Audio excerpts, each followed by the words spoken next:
how we like to start the show. We do. I was reminded on that intro there that our lead in Hmm. says that this is a show with honest hockey talk and opinions. Now, Okay. my, what an interesting world we're going to live in for the next 60 or so minutes, right, Ann? Absolutely. So, Ann, I'm going to make nice with you. Ann, it's nice to see you. That was really great. It's great to be seen. I'm happy that you're here. I was not with you last week. You were I missed. was unfortunately, well, not fortunately, let's say that I was just busy with life and Yeah. preparing for my own hockey trip to my son's hockey tournament. Were you doing some honest hockey talk and opinions as you were preparing your son for his hockey tournament?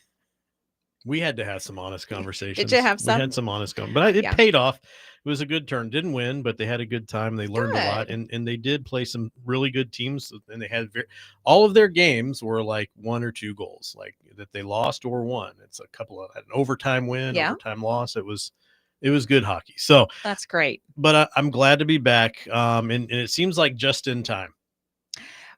I would not want to solo this show.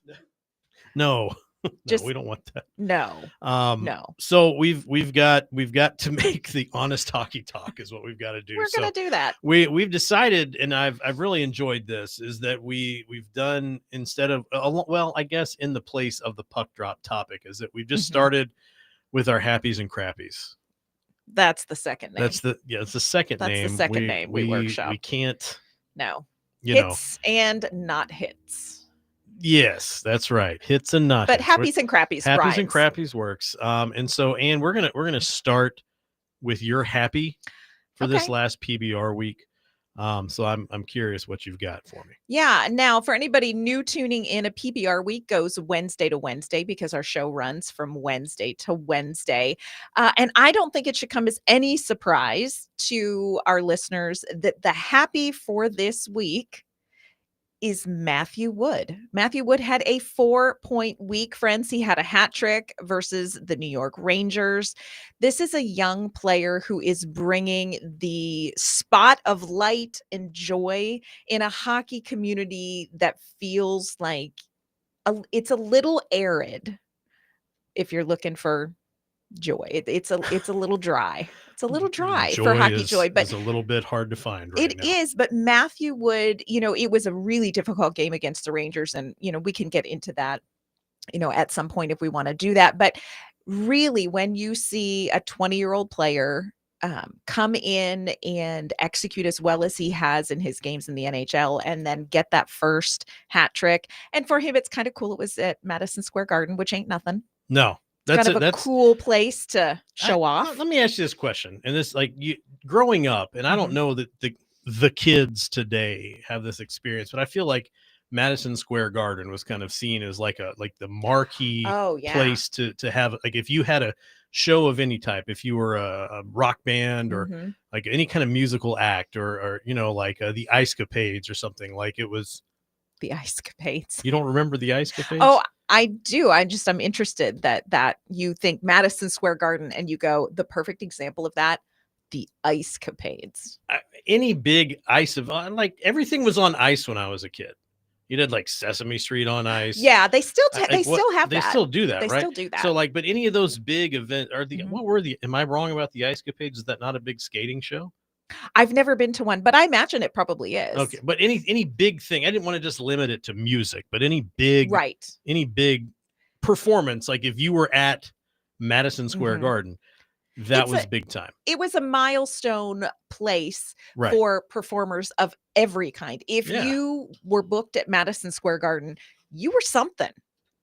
You were something. And here we have Matthew Wood showing up at Madison Square Garden, putting on a show. I like that. Yeah, it was really, really great. And again, you've got to find the joy where you can have it. And, I had a chance, we talked about it a little bit on last week's show, to chat with Matthew Wood about his summer. And he spent so much time really investing in this season. He spent time here in Nashville. He was, kind of offered, hey, do you want to stay here and train? Yeah, absolutely. Trained with some of the veterans. He spent some time in Florida doing some intensive training. He did weight training. He did sprint training.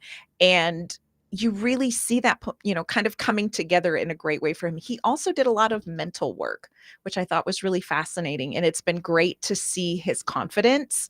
And it's been great to see him be very comfortable on the ice playing his game. He's not trying to do too much, and he's not trying to, wait for somebody else to do things. It's really been a bright spot. So Matthew Wood, 100% the happy of the week. I agree. Yeah. And look, I'm not going to get into my happy because my happy was your happy. Oh, that's so nice. So I'm going to let you get into your crappy.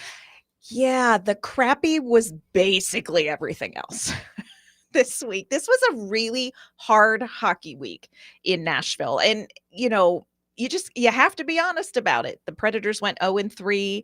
Of course, 2 of those games were basically 1-goal games until close to the end. Philadelphia, they lost 3-1, but there was an empty net goal in the end.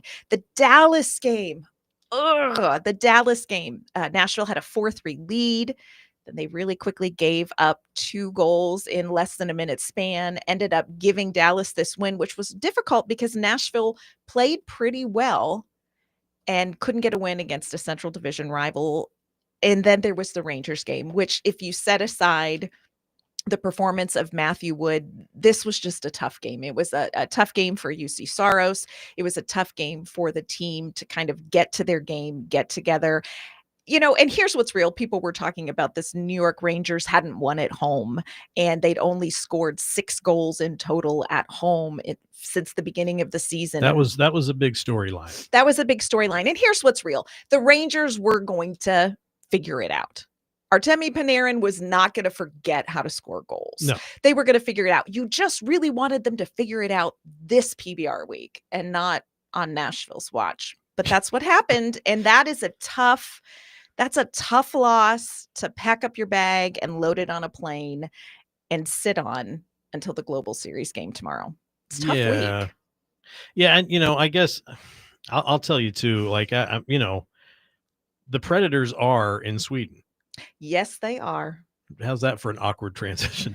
The Predators are in Sweden, and that's something you've got to consider. And I was so focused, and this is just going to be very straightforward here. I was so focused on the fact that they were going to Sweden that I'd completely forgotten they had away games after their last home game. Yeah. And I was surprised to see not only that there was a Preds game, but that they were losing as badly as they were. It's tough. I was greeted as I walked in the door with my son saying, "This is the worst game I've seen all season." And I was like, I think you're talking about a recording, son. There's no game. He's like, "No, there's a game." No, it was real. Not much of a game, he said, but there's a game. Yeah, it was really tough. It was really difficult. Honest hockey talk and opinions. So there it is. There it is. So there it is. I guess the thing here is when we started looking at the beginning of the season and things weren't so bad, you felt like, okay, maybe we've reached some kind of stasis somewhere in the middle where you're not going to have a terrible year. You're not going to have a great year, but things are going okay. You're on an upward trend. Now, I don't necessarily want to say that losing 3 games in the last week is just the downward spiral and the whole season's gone, but it certainly feels bad. It does. Now, you know what we say about feelings. Yes. Yes. I remember that. Yes. We've done the show for a while now. It's the greatest parenting wisdom my children attribute to me. I love that. Do you want to share it with everybody? Feelings are like farts. That's right. They are indicators of something, but they don't always mean what you think they do. That's right. But I do think you have to acknowledge how it feels. Right. As, somebody who covers this team, as a fan of this team, I think the players on the team and the staff all feel the same way too. This has been a tough stretch of hockey. And there's been some things, and I don't necessarily want to get into this right now. I think we'll get into this a lot later. Okay. But there have been some things that you've seen come out on social media that's not necessarily from the team or from the players or from anybody associated, affiliated with the team, but where you have insiders saying things like, well, all's not well. Mm-hmm. And, I think that's when you say you've got to acknowledge your feelings. It's nice to know that maybe you're not crazy and those feelings are validated and that's something that's actually happening. And at least that makes you know, like, well, some discussions are being had somewhere because somebody's Somebody's spilling secrets, I guess. Well, and a lot of people are talking about the Nashville Predators, but not in the way that I think the franchise would like. Of course, there is a lot of speculation about players moving and, the coaching situation and what happens next and, roster construction and all of that. But I do think it's important to point out that there is a difference between speculation and reporting. And we hear a lot of speculation. I love Elliot Friedman sometimes calls it spitballing. Okay. He's very good at clarifying. I am reporting something that I know that I have Right. heard. And then sometimes he will just spitball. Yeah. And I think there's a lot of spitballing going on. But I think the reality of where the Nashville Predators are almost 20 games into the season, it'll be 20 games after the Global Series. I think the reality of where the franchise is at this point in the year is a point at which you just have to have that honest hockey talk. Well, and it occurs to me as I sit here, and that I have neglected to share my happy. Yes. How could I do that? Fortunately, we've got a little bit of time before we go to break. So Okay. here's my happy is that we, Sean and Ann and Sean, are going to analyze and solve all of the problems when we come back. And before we go, I want to tell you about Tennessee Valley Paving. Tennessee Valley Paving is a third-generation, family-owned and operated company serving Middle Tennessee since 1957. They handle everything from driveway and parking lot paving to municipal and commercial projects, and even specialty work like tennis courts and aviation pads. They're bonded, hold an unlimited license, and ready to serve your paving and sealing needs. Call Tennessee Valley Paving today at 615-794-2351 or visit TennesseeValleyPaving.com. Tennessee Valley Paving, serving the region with quality you can count on.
Welcome back to Penalty Box Radio Live. If you're looking for the best spot to catch every game, head over to East Nashville's favorite sports bar, Beyond the Edge.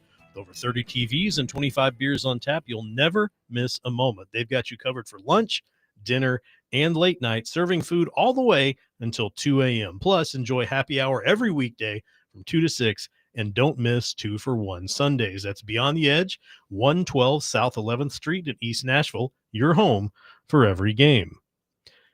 Now, if that's your home for every game, this is your home for, as we mentioned at the head of the show, honest hockey talk and opinions. That's right. And what we've decided to do is we're going to analyze and solve all of the Predators' problems. In under 60 minutes. Well, at this point, Well, under 45. I mean, we're really Challenge accepted. So here's the thing. Ann and I were talking earlier. This is to all you listeners out there in Radio Land. We were talking earlier. We don't just exist in this room. We do have lives outside of here, and sometimes we talk to each other.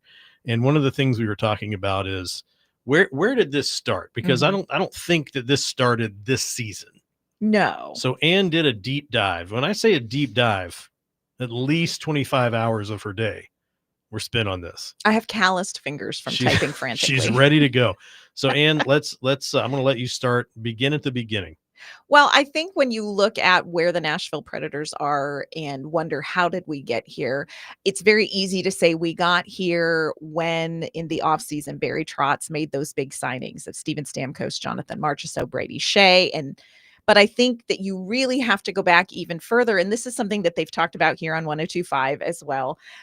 You have to go back and look at the mirage of the 18-game point streak that went from February 17th to March 26th of 2024, where the Nashville Predators went a record-setting 16-0-2. Yeah. And so much about that was exciting and amazing. But also, we're learning, I think, now that a little bit of that was a mirage. It looked like an oasis, but it was really a mirage for the Predators. And you drew what seemed to be pretty obvious conclusions from that 18-game point streak that ended up not being necessarily accurate and making decisions based on that. And I think one of the biggest parts of that 18-game point streak that kind of led to maybe a false sense of evaluation of where the team was the timing of it, because you were in Andrew Brunette's first season. And while the team kind of struggled off and on at the beginning of the season, when they hit this stretch mid-February to almost the end of March, what you automatically deduce is, it's clicked. Now, this is what they were thinking. The plan's coming together. Everything's working out the way they wanted it to. Yes.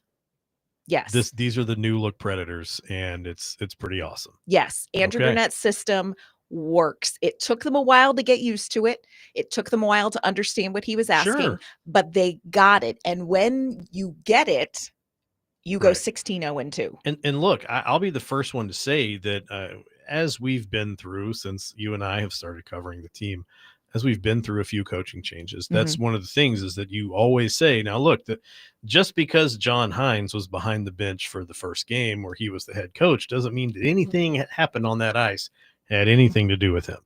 It takes a while for a coach's system to come in, and there's a lot of unlearning old habits and a lot of doing things differently and a lot of changes that have to be made on the fly. And then, so let's look at the leadership situation in the locker room and how does that need to change? All of these things before you can really fairly evaluate how a coach is doing that have to happen. And it takes a while. It does. And so I think that as someone who had gone through this with John Hynes and is now going through it with Andrew Brunette, I think it was very easy to say by February that, everything's in place and it's clicked and it's working. I think that's a fair assumption. Absolutely.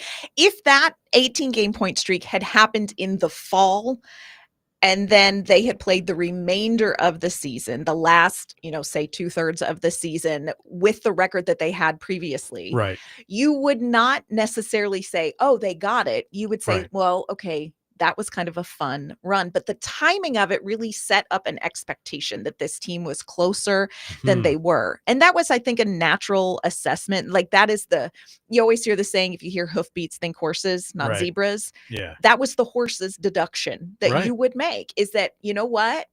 They get it and they can execute it and they just need a couple more things. They're going to sneak into the playoffs and hey, you just got to get to the playoffs. Anything can happen in the playoffs. Darn right. Right? Darn right. Okay. Yeah. But if you look at the statistics from that 18-game point streak as compared to the statistics from that season in its entirety, there really are two very different two very different seasons happening in the span of 82 games. You had that 18-game point streak, and then you had the rest of the season. So during that 18-game point streak, Nashville outscored opponents 76-31.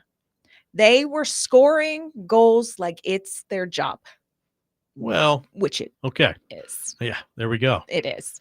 They were averaging 4.22 goals per game. They were only giving up 1.72, so less than 2 goals a game during that 18-game point streak. You also had your big players playing big. Philip Forsberg scored 15 of his 48 goals in 18 games. So over 30% of the goals he scored that season, he scored during this 18-game point streak. Roman Josi, Gus Nyquist scored 35% of their total goals in that 18-game point streak. UC Saros was on fire. He had a .934 save percentage in that streak, which was higher than any of the Vezina finalists, their save percentage for the entire season. So many stars were aligning in that 18-game point streak. You had great support from youth. You had Evangelista. You had Cody Glass, who was not injured during that stretch and had 4 of his 6 goals. Kiefer Sherwood. You saw glimpses of what we all are watching in Vancouver now. 4 of his 10 goals happened in that point streak. Right. You had McCarron. You had Tommy Novak. You had Mark Jankowski. So you were getting the best from your top players. You were getting great goal support from your other players. You were getting outstanding goaltending and defense. So everything just aligned. The stars aligned for 18 games. All those things that you have happened this season. Well, Philip Forsberg goes on a hot streak, or the fourth line is really contributing, or the youth is starting to show up. You see those things happen in any given season. They all just happened at the same time. At the same time. Yeah. And because it was later in the season on that charge toward the playoffs, you thought it was much more encouraging. It was. And it made sense to all of us to say they just needed time to get it. Right. This is what it looks like when they get it. But overall, if you look at the season, goals per game, just 3.24. They gave up just over 3 goals per game in the entire season. So it really was lightning in a bottle. Right. But the timing of the lightning in the bottle made an assumption seem true. It seemed very plausible. So you squeak into the playoffs, get bounced in the first round. And instead of saying like, well, time for a change, you say, it's just the beginning. Oh, I know what we're going to run it back. We just need a few more pieces. Right. We're going to make a run. Absolutely. We are so close to contention. We've got it. So what happens? Barry Trotz went out, and he had in Barry's defense, he had a pocket full of cash. Pocket full of cash. He had a pocket full of cash. He had a hot Trotz summer. He did have a hot Trotz summer. That's right. And he went out in what was a very interesting free agent market and got Steven Stamkos, Jonathan Marchessault, Brady Shea, all in one day. All of them. If you would have gotten one of those, it would have been like, all right. All right. If you would have gotten 2 of those, you would have been like, high five. Oh, man. Landed all 3 of them. Insane. It was an insane day. It was a hot Trotz summer. It was a hot Trotz summer. And I think everybody, and I find this so interesting. There are a lot of people who are saying, well, everybody knew that wasn't going to work. But if you actually go back and you listen to national media, national hockey media, if you listen to trusted NHL hockey pundits, if you listen to local media who cover the Predators, people thought this team is going to be interesting. Yeah. Because it made sense based on the assumption we had. Based on the assumption of the hoofbeats. Of the hoofbeats. They were horses. They were zebras. Yeah. But you went out and shopped like it was horses. Right. Which makes sense. And you had the horse money to do it. You had the money. And here's the thing. In that particular free agency summer, you were going to overpay. And you were going to have to make very tempting offers. Yeah. And you know that Barry Trotz believed that this team was horses. He believed in the reality of the 18-game point streak, because how else do you say to Steven Stamkos and Jonathan Marchessault, come here and contend? Yeah. And that was the conversation. That's right. And it made sense. Absolutely. Until the lightning came out of the bottle. Okay. And we've all been through that. We've been through that. Oh, yeah. We've aged like 2-term presidents. You mean the team or like us? Oh, I feel me for sure. Oh, me too. Yeah. Okay, I was just saying, not because of the hockey, just in general. Just I did well, the feel hockey like did not help. no, but I mean, if we're being, what was the word here? If we're having honest hockey talk and Honest hockey opinions, then I talk. got to say, I'm feeling pretty old these days. So, Yeah. yeah. So, okay. So look, here's kind of where we stand on this is that, with that 18 game point streak, Mhm. you have your hot trot summer. Mhm. Everybody's bought in. Everybody believes. Mhm. When we get back, is there anything that could have happened that would have made it work? That's what we're going to discuss when we get back. Before we go, I do want to say that there are plenty of outstanding advertising opportunities available at Penalty Box Radio. Of course, not just advertising with us here on 102.5 The Game, but also advertising with us on social media and on our website, www.penaltyboxradio.com. If you're interested at all in advertising, if you're just curious, like, well, we might want to set up a little package for the holidays between now and New Year's. You've got Black Friday coming up. You've got Christmas. A lot of people want to spend money on things. They might as well spend money on your stuff. All you've got to do is spend a little bit of money with us, and we can get your business out there in front of a lot of people. So if you're interested in advertising with Penalty Box Radio here on 102.5 The Game, just give us a shout out at penaltyboxradio@gmail.com and let me know, and I'll get back to you as soon as I can.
Really smoothing our way back into this next segment here. This segment of Penalty Box Radio Live is brought to you by Green Ventures. Green Ventures is your local family-owned landscaping company dedicated to making your outdoor space look its best. From lawn care and seasonal cleanups to full landscape design, they bring the tools, the team, and the know-how to get the job done right. Whether it's your home, your business, or your entire neighborhood, Green Ventures keeps Middle Tennessee green and growing. Head over to greenventureslandscaping.com today and let Green Ventures bring your yard to life. Now, Ann, we're back. We are back. And when we last left you, we were discussing last season. Yes. And we don't need to get into last season. Last season was not great. Correct. There was a lot of discussion about what last season meant. Was this what the team is? Mhm. Or is this just growing pains? And you did bring in a lot of big names. You brought in captains from other teams, guys that had been well established on top lines and other teams for long periods of time. Surely bringing all these guys into a new place, expecting them to fall into new roles. You can't expect things to just happen like that because you want it to. That's right. So you had the season you had last season. Correct. Anyway. Yeah, it works. You said it. So now this season rolls around. And this season, of course, is the season where you have to figure out, was that what the team is, or is there more? Right. Is the Nashville Predators the team behind door number 1? Right. Or is it the team behind door number 2? Okay. And I know a lot of people felt like the way that the season went last year, that it was time last year to make a decision, to make a change. But I do think, again, it comes down to those hoofbeats. And I think you have to be darn sure it's zebras. Yeah. You can't just cut bait after one season. I mean, correct. That's for everybody that's going to want to be critical and say, oh, I should have made changes at the end of last season. You can't just cut bait after one season. You've got to look, you did all this work, spent all this money getting these guys here. You had a hot trot summer. And I'm having a good time with that one. That is great. I'm really sorry, it's everybody, really great. But I'm really enjoying it and proud of myself for coming up with it. But you have all of this happen. It's not cheap, free, or easy to fix it and to make those contracts and those players just go away without retaining salary and having to give up pieces to make people move. And you have to know that you know that you know. Right. And there were enough reasons last season to say, maybe it could be different. Maybe it will be different. Maybe a few adjustments will make it different. But I think everybody knew that this is going to be the season that tells us what is this team really.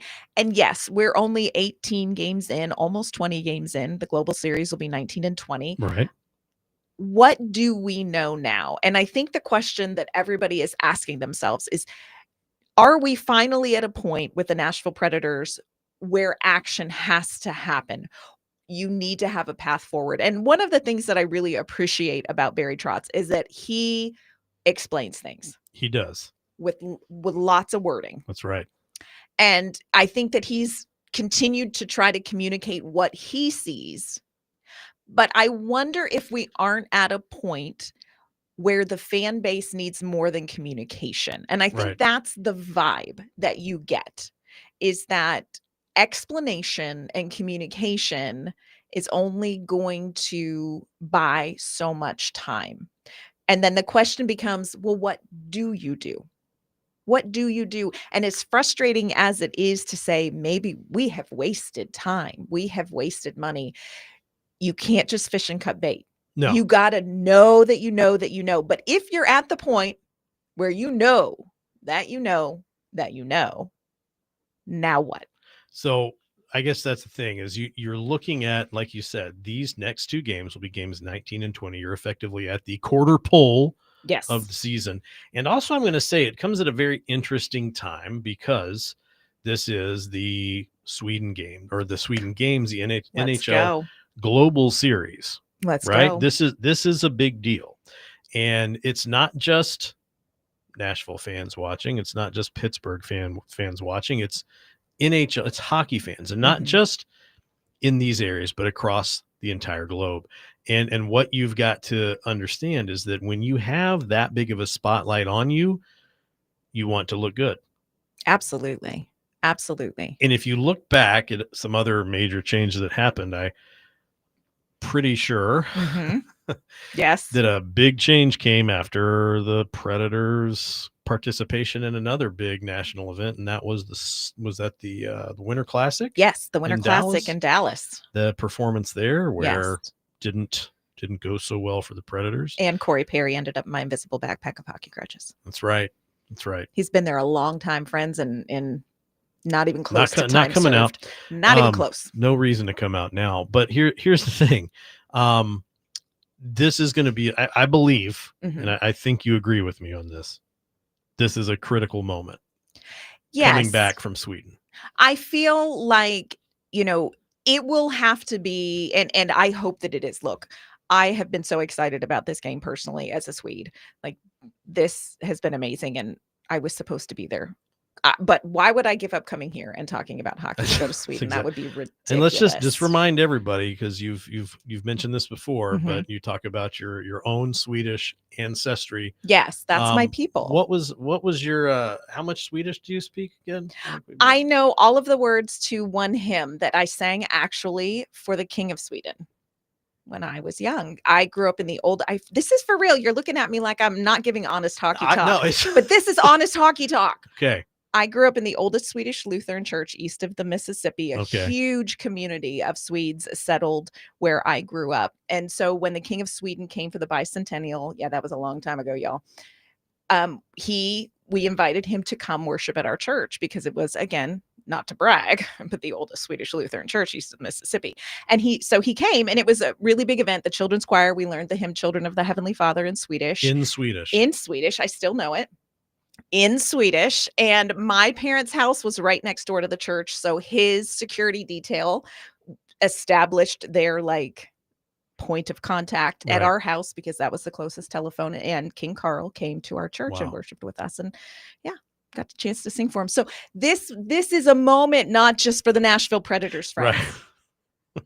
I mean, I know it's mostly about them. It's mostly about them. But I think when you're looking at this event, Sean, is there anything that can happen in Sweden that buys Barry Trotz the opportunity to kind of kick a can down the road a little bit? Is there anything that can happen? Anything that can happen in Sweden that buys Barry Trotz time to kick that can down the road? You'd have to have back-to-back wins that have to be all of your guys that you're paying big money to are going to have to show up. Yeah. And they're going to have to be, I love Michael McCarron, but a greasy goal in front of the net from Michael McCarron isn't going to buy you more time. You need like 2 or 3 Stamkos power play goals. You need Marchessault to do something. You need Forsberg to show up. Maybe a solid Saros shutout. Yeah, you need big guys to have big moments in these games. And I feel like if they don't, even if they scrape out 2 1-goal wins, I don't think it's enough. Yeah, it feels like, and again, what we said about feelings, but I do think that the gauge among the fan base is we want more than an explanation. Okay. We're ready for more than another explanation of the plan. And then you get into what do you do? And of course, what's the first thing that you think of when a team is struggling? The easiest change to make. And David Poile talked about this too. As a matter of fact, when Peter Laviolette was relieved of his duties, he said, I can't fire a whole team. That's right. So I have to let the head coach go because it's one person falling on the sword and not 22. Correct. And I think that is the talk right now is, are we looking at a time where Andrew Brunette's tenure is going to run its course? And I think you have to remember 2 different groups are assessing that. Right. One is a fan base that is very hungry to see some success. One is a general manager who is a former head coach. Right. And I think the fact that Barry Trotz was a young head coach here in Nashville, created the culture, has said very publicly, look, David Poile was very patient with me as I learned. And I do, as somebody who believes wholeheartedly that you need to bring in fresh faces to coach, I love the stand by your man, Tammy Wynette thing. Okay. But here in the Music City. But have you reached a point where something has to happen? Do you know enough after 18 games to make a decision? And the easiest one is you change the coach. Because changing the coach changes the system. At least the coaching eventually system. It does. Eventually. Changing a player doesn't change much. Mm-hmm. and how many can you reasonably get rid of? Yeah. Well, and it comes down to really how willing are you to dig into the problem? Right, You don't hand somebody a Kleenex and say good luck with your flu. right. You that's not what you go to the doctor for. You go to the No, doctor to say fix the root cause of why I'm correct. needing a Kleenex. That's exactly right. And I think that there are multiple things going on with the Nashville Predators that are not working in their favor. Right. And you have to decide between what is easiest to address, what is best to address long term, Yeah. and how much pain can you withstand. And I think how deep do you want to get into that in the middle of the season? And I'm not saying Mhm. that as a way to say, well, I think that they should give him the rest of the season to figure it out because, well, there's already been 2 seasons, and especially last season, you were given a very nice group of new tools to Mhm. use in this endeavor. Um, but I feel like you address the coach now, the team later. Is Yeah. kind of how I look at that.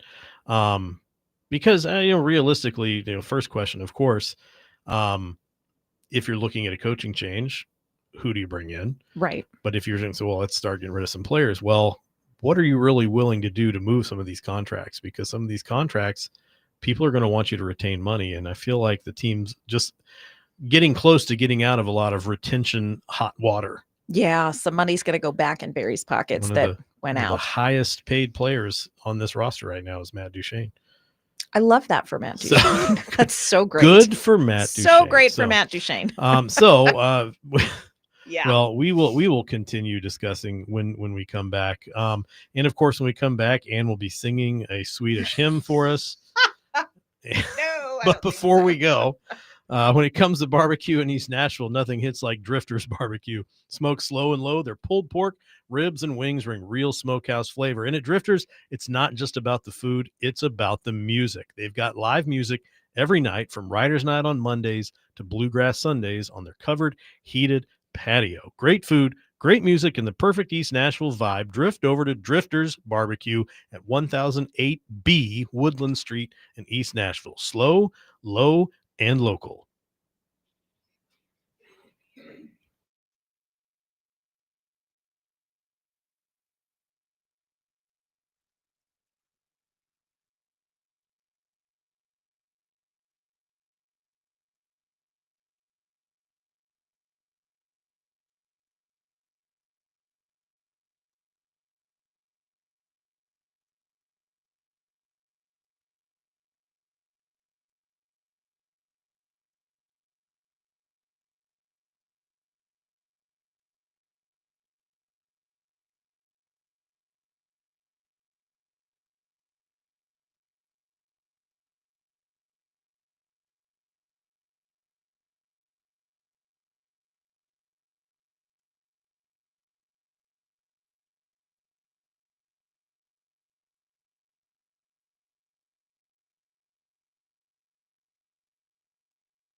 Welcome back to Penalty Box Radio Live on 102.5 The Game. This segment of Penalty Box Radio Live is brought to you by Tennessee Valley Paving. Tennessee Valley Paving has been family owned and operated since 1957, now in its third generation. From residential driveways to commercial lots, city road work, and specialty paving like tennis courts and aviation pads, they do it all. Plus, they offer sealing to protect your investment. Need paving you can trust? Call 615-794-2351 or visit TennesseeValleyPaving.com. Tennessee Valley Paving, trusted locally and built to last. Wow, I tell you what, everybody, during the break, Ann she sang with the voice of an angel. Of an angel. And we were going to record it. She was a little nervous about doing it live, and we had a miscue with the recording. You guys missed out. Christian, our producer, is still in there wiping a tear from his eye. I know, it moved everybody. We were all moved, and I'm a direction. So we're back, and we were discussing this what do you do thing coming back from Sweden. Like, clearly you're probably not going to make any major decisions in Sweden. No, absolutely not. And maybe not immediately when you get back, but we were discussing, like, you can't fire the whole team.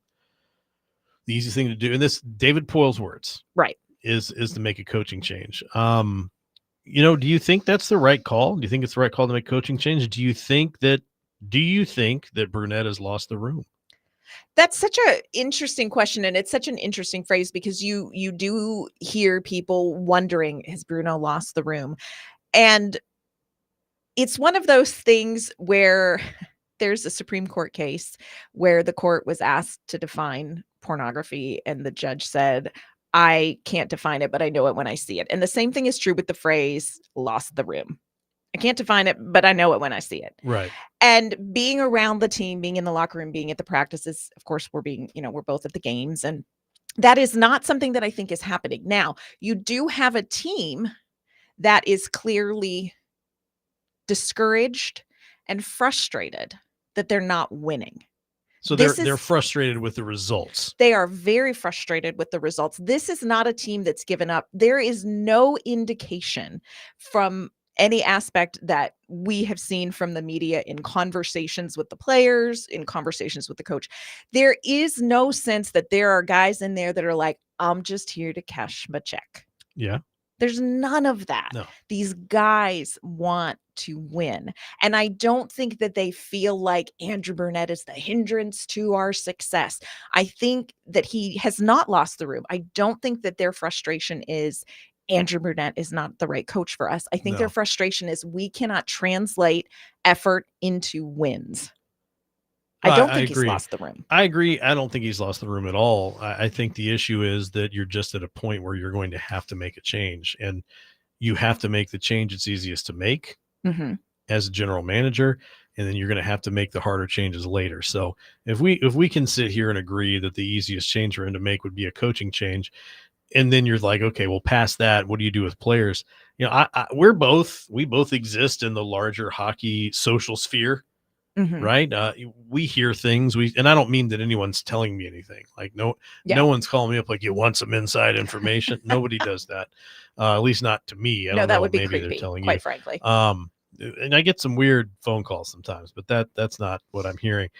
Just heavy breathing. It's very odd. Awkward. But there's been some trades, or at least some players that have been said to be, other teams are looking at them, sniffing around. What have you heard? Have you heard anything? Yeah, I think everybody has heard or seen the conversation around. Okay. And to be clear, there is not substantiated reporting. No. But there is somebody says, hey, the Edmonton Oilers probably need a better goaltender if they're going to make a run for the cup. Hey, the Nashville Predators aren't playing very well, and UC Saros is a pretty good goaltender. The Edmonton Oilers should go after UC Saros. And I think you have to understand that's kind of how that starts. From, right? Yes. And then it turns into more articles on speculation about, should UC Saros be traded to the Edmonton Oilers, and what would you get back from the Edmonton Oilers? And in that specific scenario, it's just not particularly realistic. Remember, Saros has a no-move clause. Right. If Saros does not want to go anywhere, especially after he would hear me sing in Swedish. That's true. I don't know any Finnish, but he doesn't have to go anywhere. He doesn't have to do anything he doesn't want to do. He's Yeah, the boss of him. I don't know who I'm going to talk to about saunas if he goes, but I don't think he will. Seriously, he is an So expert. yeah, so here's the thing. We've heard that one. Mhm. Somebody's saying something about, oh, would Toronto get Steven Stamkos? Right. Marchessault to Carolina, Mhm. and O'Reilly to Anybody? a team. A You know, team. he's going to help out any team he's on. We'll He say is. that. He's wonderful. But these are all just unsubstantiated rumors that have kind of come from speculation. Right. It's people saying, here is a problem. Wouldn't it be great because this person could step in? And there are multiple layers to the conversations about all of these, as in what the team needs, what the team has, what a team would trade for, what they would want back. So it's very nuanced, but you hear a lot of speculation. And I think what you've got to remember too, and I don't want to spend too much time on this because we have other things we want to talk. We want to try to end on a positive note. Always. And of course the recording fell through, so we can't end with that. Really disappointing. But terrible. Here's the thing, everybody. You have to remember that what the Nashville Predators, if you're looking at the big picture, are kind of crawling out of is a sell-off where they had to retain on a few people. Correct. They had to buy out on a few people. They had to take a little bit of a hit to make a little bit of a move. Correct. And we're looking at a team that at the beginning of next season won't be hurting as much from those moves. And I would be willing to bet that as much as people might think, well, you could trade this guy away, that I don't think there are a lot of teams out there right now that are going to be willing to take some of these guys at full price. Correct. And I think you may have to sweeten the deal by retaining salary or giving up something that you don't want to give up, like Matthew Wood or somebody. We are who's not young. giving him up. But that's the thing, is that when you see a team in a desperate situation where they're making desperation moves, which I don't think they are, people see a target and they go, okay, so if they're really that desperate, what else can they do? What can I get that I really want to maybe take on this salary for a while? Right. And timing is everything when you're talking about making roster moves. And as much as it might feel good to say, all right, we're back, we're turning this ship around, we are going to make these roster moves, you really have to strike while the iron is hot. Absolutely. And so that is going to require probably a lot of patience to get these players and to get other general managers to a point where a deal is going to be more advantageous. Look, Nashville's not going to walk out of this situation scot-free. Right. But you want to make the best deal you can, and that's going to require time. That's right. And timing. And then, of course, the question would be that if you were just to suddenly jettison some players, who would you get to replace them? And that's where we're going to get to some positive hockey talk. Let's talk a little bit about Milwaukee hockey, one of the joy topics. Yeah. So when you talk about the team rebuilding, when you talk about we need to jettison some players and change this roster, I so strongly encourage you to tune in and be aware of what's happening in Milwaukee. Absolutely. Because that's where you're going to look first when it comes to what can you do this season if you move players out. And you need to know that things are really fun in Milwaukee right now. They're on a 4-game win streak. Okay. You are coming off of the previous week. Matt Murray named the AHL Player of the Week. Of course, Matt Murray is in Sweden right now with the team, just in case. They're allowed to bring a third goaltender, I believe. He's purely decorative, but he is there in case something very bad happens. But yeah, right now he's just purely decorative. But Matt Murray, coming off of being named the AHL Player of the Week, coming off of a previous season that was really very, very good in net for Matt Murray. You've got some of these young players, Joachim Kemmel was called up and he's with the team in Sweden, but when he was back in there, he was playing well. Daniel Carr has got a couple of game-winning goals. They have won some games recently in overtime. Also, can we just talk really briefly about how many penalty minutes or too many penalty minutes in a game? Because at one point I've had that conversation with certain children before. That's amazing. Here's what you don't want to do. Don't show them highlights of the game they played against the Rockford IceHogs because over 100 penalty minutes, they had them packed in like sardines in the sin bin. Yeah. So a lot of fun things are happening in Milwaukee. with the players that they're bringing in from other organizations, players that the team has drafted. David Edstrom is down there. We talked about Joachim Kemmel. You've got you've just got some players there. Tanner Mullendijk, Andrew Gibson. Be paying attention to what is happening in Milwaukee. It's fun hockey. It's just fun hockey. If you need a little hockey joy and Matthew Wood is unavailable for consultation, tune into Milwaukee hockey, because the Admirals, this is a fun team. This is a fun team to watch, and you will have a better idea of, if you make roster space, who's available to step in. And Ann, I want to tell you, just got some good news from our producer. We've got the recording. Heck no, we was don't. Successful. We're gonna.